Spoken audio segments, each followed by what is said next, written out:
जय हिंद दोस्तों, मैं रामाश्रय यादव आप लोगों का अपने YouTube channel math fast success पर स्वागत है। तो चलिए हम लोग जैसे कि हम लोग किए हैं प्रतिशत का 2 क्लास कर लिए हैं। आज करेंगे तीसरे क्लास। तो चलिए हम लोग चलते हैं क्वेश्चन नंबर पहले की तरफ। तो चलिए क्वेश्चन लिखते हैं, ठीक है। पहला सवाल क्या है? ए की आय बी की आय से 25% अधिक है। बी की आय ए की आय से कितना प्रतिशत कम है? तो चलिए इसको आप लोग लगाइए। 30 सेकंड का टाइम इसको सॉल्व की दी है।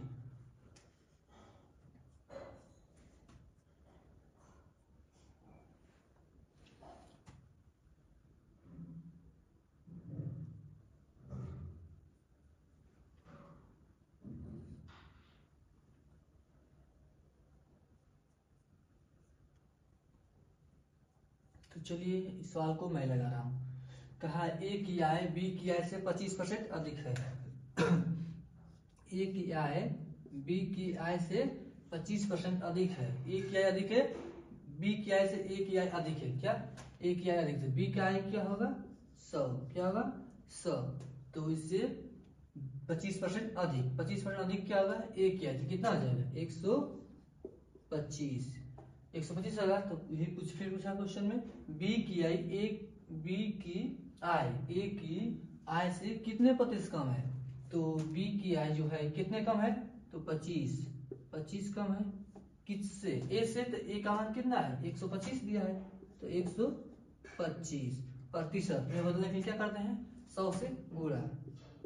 तो 100 से गुणा कर देंगे। 25 से घटाएंगे तो ये 5 बार में, 5 से घटाएंगे तो 20, यानी कि 20%।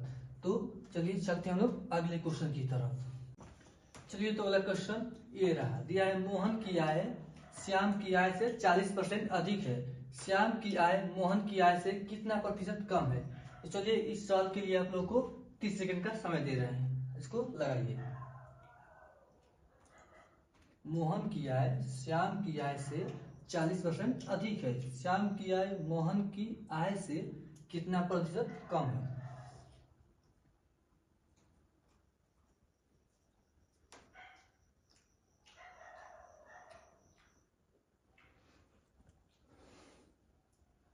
तो चलिए इस क्वेश्चन को अब लगा रहे हैं। क्या दिया है? मोहन और श्याम। मोहन को यम से लिख देंगे, ठीक है। क्या? मोहन। श्याम को यस। तो दिया है मोहन की आय श्याम की आय से कितना अधिक है? तो श्याम की आय 100। तो मोहन की आय कितना हो जाएगा? 140। तो पूछा है श्याम की आय मोहन की आय से कितने प्रतिशत कम है? तो श्याम की आय कितनी कम है? तो 40 कम है। तो 40 किससे? मोहन से। मोहन की आय 140। प्रतिशत पूछा है, प्रतिशत में के लिए क्या करते हैं? 100 से गुणा करते हैं। इसको एक जीरो से एक कटा देंगे, यहाँ से कटा देंगे 2 से, 2 बार में ये 7, गुणा कर देंगे कितना होगा? 200 बटा में 7। इसको भिन्न के रूप में लिखेंगे तो क्या हो जाएगा? 2 7 से जाएगा तो 2 बार जाएगा 6, यानी कि 8 बार जाएगा और बचेगा 4। कितना? 4, यानी कि 28 सही 4/7%। तो चलिए हम लोग चलते हैं अगले क्वेश्चन की तरफ।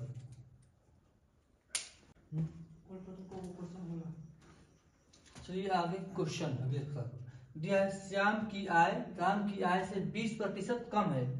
प्रतिशत में, प्रतिशत के पदों में राम की आय श्याम की आय से कितनी अधिक है? तो चलिए इसको लगाइए आप लोग। दिया है राम की आय श्याम की आय राम की आय से 20% कम है। प्रतिशत के पदों में राम की आय श्याम की आय से कितनी अधिक है?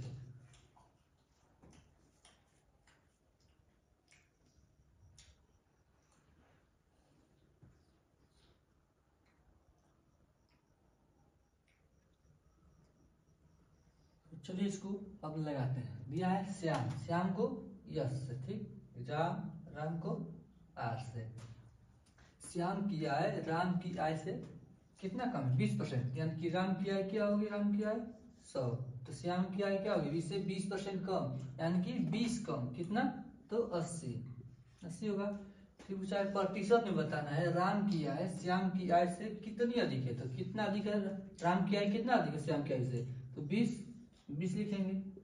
ठीक, किससे अधिक है, श्याम की आय से, तो श्याम की आय नीचे लिखेंगे। ठीक, प्रतिशत में पूछा है, प्रतिशत बदलने के लिए 100 से गुणा करेंगे। तो 20 से कटाएंगे 4 बार में, 4 से कटा देंगे तो ये कितने बार में, 25, यानी कि 25%। चलिए तो हम चलते हैं अगले क्वेश्चन की तरफ। तो चलिए देखिए ये सवाल, यदि वस्तु के मूल्य में 25% की कटौती की गई है तो वस्तु के नए मूल्य को पूर्व मूल्य में वापस लाने के लिए कितने प्रतिशत की वृद्धि करनी चाहिए। क्या कहा है, यदि किसी वस्तु के मूल्य में पूर्व यानी कि पहले 25% की कटौती की गई है तो वस्तु के नए मूल्य को उसके पूर्व मूल्य में वापस लाने के लिए कितने प्रतिशत की वृद्धि की जानी चाहिए। चलिए लगाइए आप लोग।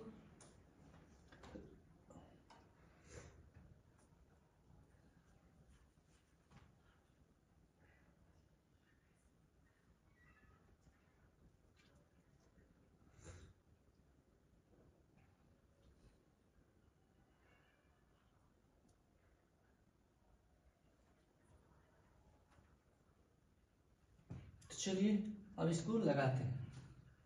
कहा है कि पहले, यानी कि जो पुराना होगा क्या होगा, पहले ना, तो मान लेते हैं पहले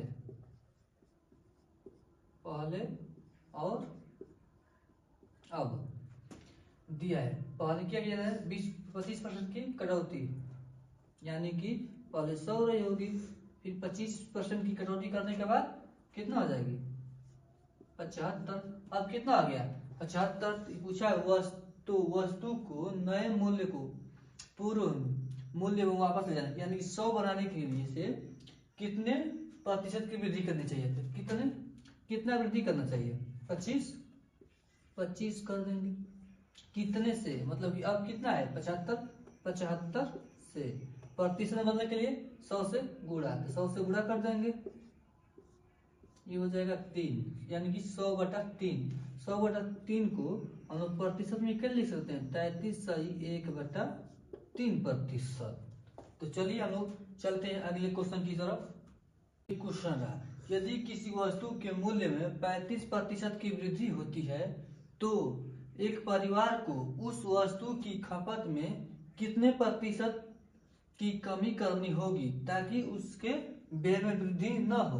तो चलिए आप लोग इस क्वेश्चन को लगाइए। आप लोगों को 30 सेकंड का समय दिए।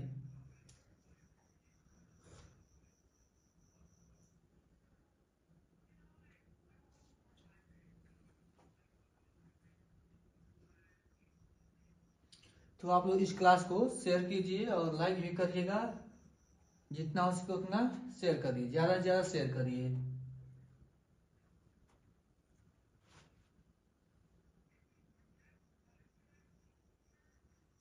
चलिए तो हम लोग इसको लगाते हैं। दिया, यदि वस्तु के मूल्य में 35% की वृद्धि होती है तो एक परिवार को उस वस्तु की खपत में कितने प्रतिशत की कमी करनी होगी ताकि उसके व्यय में क्या हो, वृद्धि ना हो। तो चलिए पहले मान लेते हैं, क्या पहले और अब। पहले क्या है, पहले 100 रुपये खर्चा करता है, कितना 100 रुपये खर्चा, अब कितने करेंगे 135, 35% अधिक होगा तो कितना होगा 135। तो इसमें कहा है तो परिवार की उस वस्तु की खपत कितनी, ठीक है। जब परिवार की खपत आ जाए तो उसे क्या कहते हैं, इसको यहाँ से लिख देते हैं, 135 को यहाँ देंगे और 100 को यहाँ लिख देंगे, ठीक है। ये क्या है, ये प्राइस है, ये क्वांटिटी है, क्या है, ये क्वांटिटी है, ठीक ना। मतलब कि पहले 100 रुपये खर्चा करता था, ठीक है, कितने 100 रुपये केजी से 135 किलो लेता था, तो इसका कुल खर्च कितना होगा, कितना होगा 13,500। अभी भी खर्च कितना होगा 13,500, दोनों को गुणा करते हैं, ठीक। तो खर्च में कोई बदलाव नहीं होगा, नहीं होगा, ठीक नहीं हुआ तो अब क्या करना है, है कि कितने प्रतिशत की कमी करनी चाहिए। मतलब पहले कितना खरीदा था 135, अब कितना खरीदेगा 100। तो पहले 135 खरीदता था, ठीक, अब खरीदेगा 100, तो कितने की कमी हुआ है 35, तो लिख देंगे 35, ठीक है। परसेंट बदलने के लिए क्या करते हैं 100 से गुणा। तो हम लोग क्या करते हैं इसको कटा देंगे कितने से 5 से, तो कितना से 7 बार में ये 27, तो कितना होगा 500 बटा में 27। तो इसको हम लोग भाग करेंगे तो कितना बढ़ जाएगा, सही है सॉरी ये 7 है, 700 का कितना 700। तो 27 से करेंगे तो 2 बढ़ जाएगा, कितना 2 बार 54 होगा, 6 बचेगा 54 यानी 60 16 एक जीरो है जीरो 160। तो 27 बचे 135, 5 बढ़ जाएगा कितना 135 है, कितना बचेगा 25, 25 को ऊपर ही देते हैं और 27 से नीचे, तो कितना हुआ 25 सही 25 बटा 27%, ठीक है। तो चलिए हम लोग चलते हैं अगले क्वेश्चन की तरफ। तो चलिए अगले क्वेश्चन की तरफ दिया है, यदि चाय की कीमत में 40% की वृद्धि होती है, चाय की खपत को कितने प्रतिशत कम किया जाना चाहिए ताकि व्यय में कोई वृद्धि न हो। चलिए आप लोग क्वेश्चन को लगाइए इसको सर। यदि चाय की कीमत में 40% की वृद्धि होती है, चाय की खपत को कितने प्रतिशत कम किया जाना चाहिए ताकि व्यय में कोई वृद्धि न हो। तो चलिए इसको अब हम लगाते हैं। तो ठीक है, पहले बताए थे ये होता है प्राइस और ये होता है क्वांटिटी, ठीक है। तो पहले 100 के, ठीक है 100 करता होगा, अब कितना खर्च होगा 140, 140 को इधर ही दे दें, क्वांटिटी में इधर हो जाएगा, ये 100 इधर ही देंगे, ठीक। तो चाय की खपत में कितने प्रतिशत कमी की जाएगी, यानी कमी करना पड़ेगा कितने 40 का, कितने पर 140, 140 से 40 कम करने का, ठीक है। और दिया है प्रतिशत बनने के लिए क्या करते हैं 100 से गुणा, तो एक जीरो से एक जीरो घटा देंगे, यहाँ से 2 बार में ये 7 बार में, तो कितना होगा 200 बटा में 7, इसको भाग करेंगे यानी कि कितना हो जाएगा 2 7 14, यानी कि 2 बार में 8 6 0 8 2 8 56, 4 बचेगा 4%, क्या होगा 28 सही 4 बटा 7%। चलिए हम लोग चलते हैं अगले क्वेश्चन की तरफ। चलिए अगले क्वेश्चन दिया है, किसी वर्ग की भुजा में 10% की वृद्धि की जाती है तो उसके परिमाप और विकर्ण में वृद्धि ज्ञात कीजिए। तो चलिए आप लोग लगाइए इसको। यदि किसी वर्ग की भुजा में ठीक 10% की वृद्धि की जाती है तो उसके परिमाप और विकर्ण में प्रतिशत वृद्धि ज्ञात कीजिए। तो हम लोग इस क्वेश्चन के आंसर कमेंट बॉक्स में लिखिएगा। चलिए तो इसको हम हल कर रहे हैं। दिया है किसी क्या दिया, वर्ग की भुजा, मान लेते हैं वर्ग की भुजा 10% की वृद्धि करते हैं, क्या करते हैं 10% की वृद्धि, मान लेते हैं पहले 100 रही होगी, अब कितना हो जाएगा 10% की वृद्धि करेंगे तो 110%। पूछा है परिमाप और विकर्ण में वृद्धि प्रतिशत। परिमाप क्या होगा, परिमाप करने के लिए क्या करते हैं, ये हो गया तो 4 गुणे भुजा, तो 4 से गुणा कर देंगे कितना होगा 400, यहाँ से 4 से गुणा कर देंगे क्या करने के लिए भुजा, उसके परिमाप निकालने के लिए 4 गुणे भुजा हो गया तो कितना हो जाएगा 440।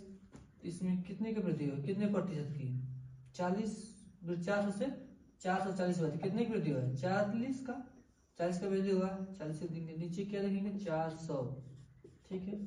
प्रतिशत बनने के लिए 100 से गुणा, 2 जीरो से 2 जीरो, ये 4 से घटा देंगे तो कितना का 10, यानी कि 10%। पूछा विकर्ण, विकर्ण का फॉर्मूला क्या होता है कड़ी में 2 गुणे भुजा, ठीक है।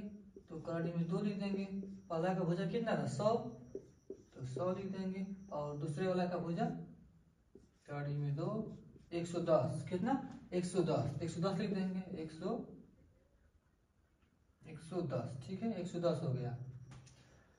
तो क्या करेंगे, होगा 100 कड़ी में 2, ये होगा 110 कड़ी में 2, कितने की वृद्धि हुआ है, 10 कड़ी में 2 का वृद्धि हो गया, कितने पर 100। तो अगले क्वेश्चन जो है, यदि किसी वृत्त की त्रिज्या में 20% की वृद्धि की जाती है तो उसकी परिधि में वृद्धि ज्ञात कीजिए। चलिए लगाइए इसको, दिया है क्या दिया है, यदि किसी वृत्त की त्रिज्या में 20% की वृद्धि की जाती है तो उसकी परिधि में वृद्धि ज्ञात कीजिए।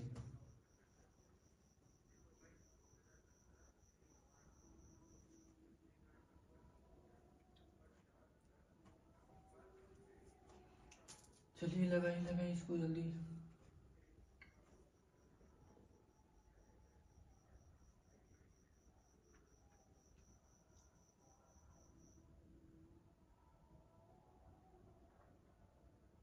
तो चलिए इसको अब लगाते हैं, ठीक है। तो क्या लिखा है, यदि किसी वृत्त की त्रिज्या, मान लीजिए पहले त्रिज्या क्या थी, पहले त्रिज्या ये थी, अब त्रिज्या ये होती है, पहले 100, अब कितना हो जाएगी 120, ठीक है। तो इसकी त्रिज्या का क्या होता है, परिधि का सूत्र क्या होता है 2 पाई r, यहाँ भी 2 पाई r, ठीक है r। यहाँ से क्या करेंगे 2 पाई r, 2, इस 2 से यहाँ से कटा देंगे इसको, ठीक। तो क्या बचा यहाँ से 100 और 120, इसको भी कटा दें, 5 6, कितने की वृद्धि होगी 1/5 गुणे 100 बराबर 20%। और इसमें भी दिया था कि ये क्या है, वृद्धि 1 डायमेंशन है और त्रिज्या भी 1 डायमेंशन, तो जितने दिया रहेगा 1 डायमेंशन की पूछेगा तो उतना ही वृद्धि होता है, कितना 100, इससे भी हो सकता है 20%, इससे, ठीक है। ये करें या ना करें, इससे भी रहे, क्यों, क्योंकि त्रिज्या 1 डायमेंशन होती है, परिधि भी 1 डायमेंशन, तो 1 डायमेंशन देखो 1 डायमेंशन पूछेगा तो 100% में उतना ही होता है। तो चलिए हम चलते हैं अगले क्वेश्चन की तरफ। चलिए तो दिया है क्वेश्चन में, यदि किसी वर्ग की भुजा में 5% की वृद्धि की जाती है तो उसके क्षेत्रफल में कितने प्रतिशत की वृद्धि होगी। तो चलिए इसको लगाइए आप लोग, 10 सेकेंड टाइम दे रहे हैं इसके लिए, तो जल्दी से लगाइए इसको। यदि किसी वर्ग की भुजा में 5% की वृद्धि की जाती है तो उसके क्षेत्रफल में कितने प्रतिशत की वृद्धि होगी या होती है, ठीक है। तो चलिए इसको आप करते हैं।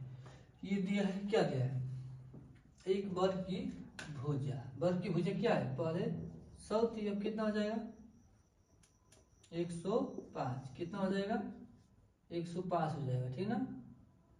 चलिए तो क्षेत्रफल क्या आता है वर्ग का, भुजा गुणे भुजा, इसको कटा दें, पहले कटा देंगे, कितना होगा 20 से 5 से घटाएंगे ना, तो 5 से घटाएंगे तो 20 होगा, ये 21। तो वर्ग का क्षेत्रफल क्या आता है, भुजा गुणे भुजा, तो इससे गुणा कर देंगे तो क्या होगा 400, यहाँ भी 21 से गुणा कर देंगे तो क्या होगा 441। तो कितने की वृद्धि हुई, पहले 400 था क्षेत्रफल, अब कितना हो गया 441, तो कितने की वृद्धि हुआ 41 की, कितने पर 400 पर, ठीक है। परसेंट बदलने के लिए क्या करेंगे 100 से गुणा, 2 जीरो से 2 जीरो, 4 से करेंगे तो 4 हमें 40, एक बचेगा 4 4 2 के 8, 4 4 बचे 20, यानी कि 10.25 की वृद्धि होगी, ठीक। यहाँ से हो गया। और सेकेंड मेथड, एक आप लोग जानते होंगे, क्या जानते हैं, दोनों वृद्धि हुआ है तो a plus B plus A B बटा में 100, ऐसे लगा देंगे तो कितने की वृद्धि हो 5 से, तो 5 प्लस 5 प्लस ए बी मतलब 25 बटा में 100, तो होगा 10.2 अंक उसमें आ जाएगा ना, कितना होगा 10.25, ठीक है। तो चलिए हम चलते हैं अगले क्वेश्चन की तरफ।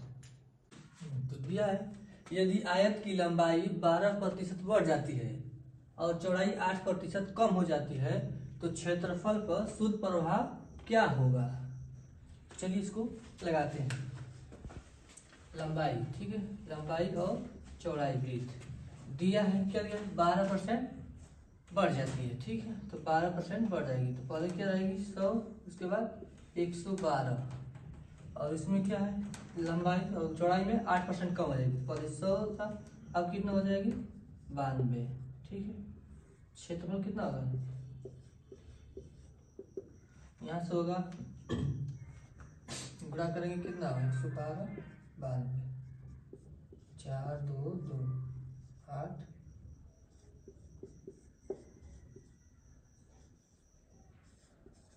यानी कि 10,304। तो कितने प्रतिशत की वृद्धि होगी इसमें, कितना होगा 304 का होगा, कितने का 304 कितने पर 10,000 पे। ठीक, 10,000 हो गया गुण कितने 100 से, परसेंट होने के लिए 100 से गुणा करते हैं, भाग करेंगे तो कितना हो जाएगा 2 अंक पर दशमलव आ जाएगा ना, 3.04% की क्या होगी वृद्धि होगी।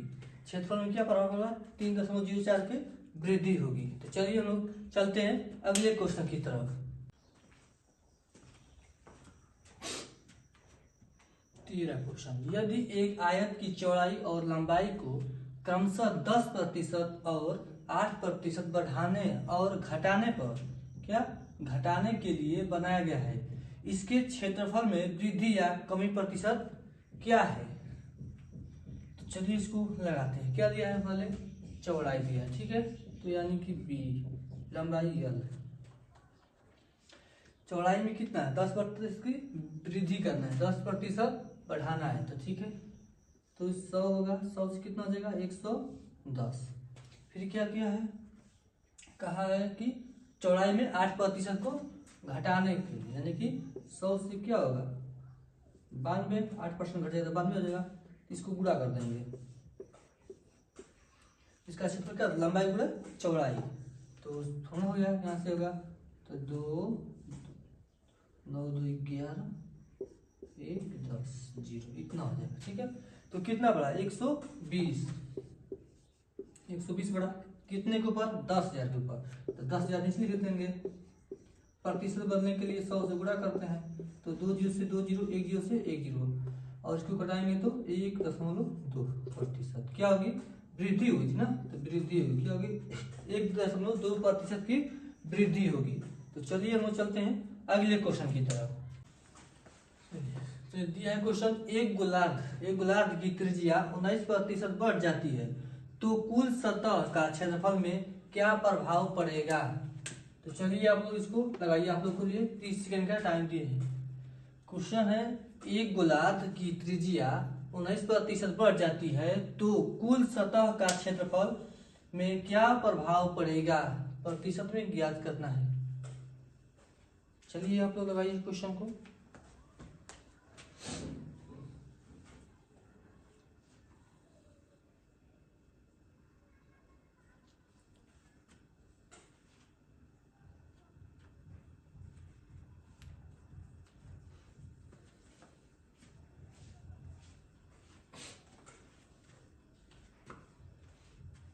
तो चलिए इसको लगा लें। कहते हैं एक गोलार्ध की त्रिज्या 19% बढ़ जाती है, हाँ त्रिज्या पहले क्या रहेगी 100, फार्मूला क्या होता है पाई आर स्क्वायर, गोलार्ध है तो आधा कर देंगे इसका, ठीक है क्या कर देंगे आधा कर देंगे, यहाँ से भी होगा 1/2 पाई आर स्क्वायर, तो 1/2 पाई से 1/2 पाई कट जाएगा आर स्क्वायर।